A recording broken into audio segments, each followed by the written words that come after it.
Taste the Daily. Kanyakumari மாவட்டம் திருப்பரப்பு அருவியில் வார விடுமுறை நாளையொட்டி ஏராளமான பொதுமக்கள் அருவியில் குளித்து மகிழ்ந்தனர். வார விடுமுறை மற்றும் காலாண்டு விடுமுறையை முன்னிட்டு திருப்பரப்பு அருவியில் காலை முதலே சுற்றுலா பயணிகளின் கூட்டம் அதிகரித்து காணப்பட்டது. அருவியில் கொட்டும் நீரில் சுற்றுலா பயணிகள் குளித்து மகிழ்ந்தனர். மேலும் அருவிக்கு அருகே உள்ள நீச்சல் குளத்திலும் குழந்தைகளுடன் சுற்றுலா பயணிகள் குளித்து விளையாடினர்.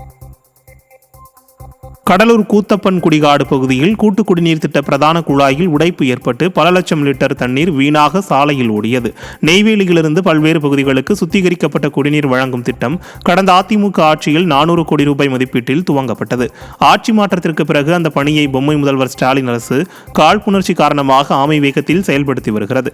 இந்த நிலையில் குடிகாடு பகுதியில் குழாயில் உடைப்பு ஏற்பட்டு தண்ணீர் வீணாகி வருவதற்கு ஸ்டாலின் அரசின் அலட்சியமே காரணம் என பகுதி மக்கள் குற்றம் சாட்டி வருகின்றனர்.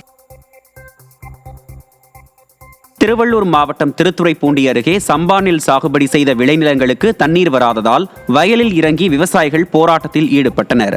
திருத்துறைப்பூண்டி அருகே பூசலாங்குடி ஊராட்சிக்குட்பட்ட கிராமங்களில் சுமார் 700 ஏக்கரில் சம்பா நெல் சாகுபடி செய்த நிலையில் முள்ளியாறு பாசன வாய்க்காலில் போதுமான அளவு தண்ணீரை விடுவிக்காத காரணத்தாலும் வாய்க்கால்கள் தூர்வாரப்படாமல் இருப்பதாலும் சாகுபடி செய்த நெற்பயிர்கள் முளைக்காமல் உள்ளதாக விவசாயிகள் வேதனை தெரிவித்தனர். இதனால் ஆத்திரமடைந்த விவசாயிகள் திறனற்ற ஸ்டாலின் அரசு பாசன வாய்க்காலில் தண்ணீர் திறக்க நடவடிக்கை எடுக்குமாறு வலியுறுத்தி வயலில் இறங்கி போராட்டத்தில் ஈடுபட்டனர். கன்னியாகுமரி மாவட்டத்தில் சூரிய உதயம் காண்பதற்காக அதிகாலை முதலே திரளான பொதுமக்கள் கடற்கரையில் குவிந்தனர். காலாண்டு விடுமுறையின் இறுதி நாள் மற்றும் ஞாயிற்றுக்கிழமையை ஒட்டி கன்னியாகுமரியில் குவிந்த பொதுமக்கள் சூரிய உதயம் மற்றும் படகில் சென்று திருவள்ளுவர் சிலையை கண்டு ரசித்தனர். சுற்றுலா பயணிகளின் வருகை காரணமாக திரிவேணி சங்கமம், காந்தி மண்டபம் சாலை, பகவதி அம்மன் கோவில் மற்றும் சுற்றுலா படகு பகுதிகளில் கூட்டம் அலைமோதியது. இதனால் அங்குள்ள வியாபாரிகளும் மகிழ்ச்சி அடைந்தனர். ராமநாதபுரம் மாவட்டம் கமுதி அருகே உள்ள எல்லை பிடாரியம்மன் பீடத்தில் 100 செம்மறி ஆடுகள் பலியிட்டு ஆண்கள் மட்டும் வழிபட்டனர். முதல் நாடு கிராமத்தில் உள்ள எல்லை பிடாரியம்மன் பீடத்தில் ஆண்டுதோறும் புரட்டாசி மாதம் ஆண்கள் மட்டும் வழிபடும் வினோத திருவிழா நடைபெற்றது. இந்த திருவிழாவில் பொங்கல் வைத்தும் 100 செம்மறி ஆடுகளை பலியிட்டு அம்மனுக்கு படைக்கப்பட்டது.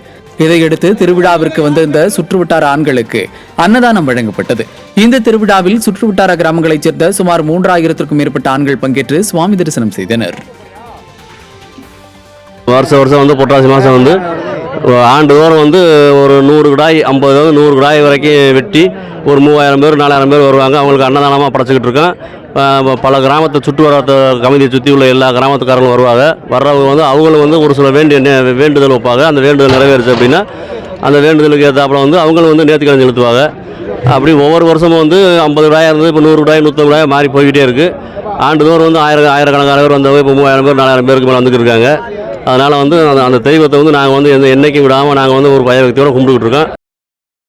புதுக்கோட்டை மாவட்டத்தில் பெய்த கனமழையால் வெப்பம் தணிந்து குளிர்ச்சியான சூழல் நிலவியது. கடந்த 15 நாட்களாக வெயில் வாட்டி வந்த நிலையில் தற்போது புதுக்கோட்டை மற்றும் திருமயம், ஆலங்குடி, அறந்தாங்கி உள்ளிட்ட சுற்றுவட்டார பகுதிகளில் அதிகாலை முதல் கனமழை பெய்தது. இந்த கனமழையால் வெப்பம் தணிந்து குளிர்ச்சியான சூழல் நிலவியதால் பொதுமக்கள் மகிழ்ச்சி அடைந்தனர். அதே சமயம் சாலைகளில் மழைநீர் தேங்கியதால் வாகன ஓட்டிகள் பாதிப்படைந்தனர். நாகை மாவட்டம் ஆதமங்கலம் ஊராட்சிக்கு உட்பட்ட கீழக்கண்ணாப்பூர் கிராமத்தில் ஆபத்தான நிலையில் தாழ்வாக செல்லும் மின்கம்பிகளால் பொதுமக்கள் அச்சம் தெரிவித்தனர். கீழக்கண்ணாப்பூர் கிராமத்தில் மின்கம்பிகள் தாழ்வாக செல்வதால் அப்பகுதி மக்கள் அச்சத்துடன் சென்று வரும் நிலை ஏற்பட்டுள்ளது. இது குறித்து பலமுறை புகார் கொடுத்தும் எந்தவித நடவடிக்கையும் எடுக்கவில்லை என அப்பகுதி மக்கள் குற்றம் சாட்டினர். இந்த நிலையில் உயிரிழப்பு ஏற்படுவதற்கு முன்பாக ஸ்டிக்கர் ஸ்டாலின் அரசின் மின்சாரத்துறை அதிகாரிகள் மின்கம்பிகளை சீரமைத்து தர வேண்டும் என அப்பகுதி மக்கள் வலியுறுத்தினர். புதுக்கோட்டை மாவட்டத்தில் பெய்த கனமழையால் கோயிலுக்குள் மழைநீர் புகுந்ததால் பக்தர்கள் அவதியடைந்தனர்.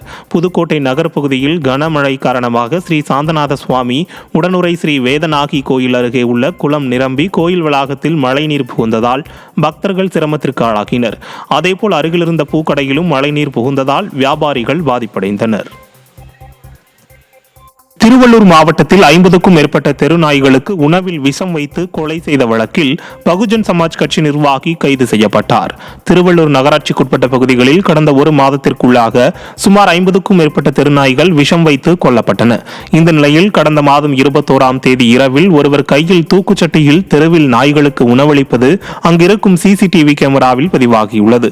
இதுகுறித்து அளிக்கப்பட்ட புகாரின் பேரில் போலீசார் மேற்கொண்ட விசாரணையில் அதே பகுதியைச் சேர்ந்த பகுஜன் சமாஜ் கட்சியின் நிர்வாகி நிர்வாகி வெற்றிவேந்தன் என்பவர் இந்த விஷம் கலந்த உணவை நாய்களுக்கு வைத்தது உறுதியானதை அடுத்து அவர் கைது செய்யப்பட்டார். கோவை மாவட்டம் கிணத்துக்கடவு அருகே அனுமதியின்றி செயல்பட்டு வந்த தனியார் காப்பகத்திற்கு சீல் வைக்கப்பட்டது. சென்றாம்பாளையம் பகுதியில் செயல்பட்டு வந்த தனியார் காப்பகத்தில் 9 பெண்கள் உட்பட 39 மனநலம் பாதிக்கப்பட்டவர்கள் மற்றும் ஆதரவற்றவர்கள் வசித்து வந்தனர். இந்த நிலையில் அங்கிருந்த கழிப்பிடம் தொற்றுநோய் பரவும் விதமாக மிகவும் மோசமாக இருப்பதாகவும் ஒரு அறையில் அதிக நபர்களை அடைத்து வைத்திருப்பதாகவும் குற்றச்சாட்டு எழுந்தது. இதையடுத்து அங்கு சென்று ஆய்வு நடத்திய அதிகாரிகள் காப்பகத்திற்கு சீல் வைத்து நடவடிக்கை எடுத்தனர்.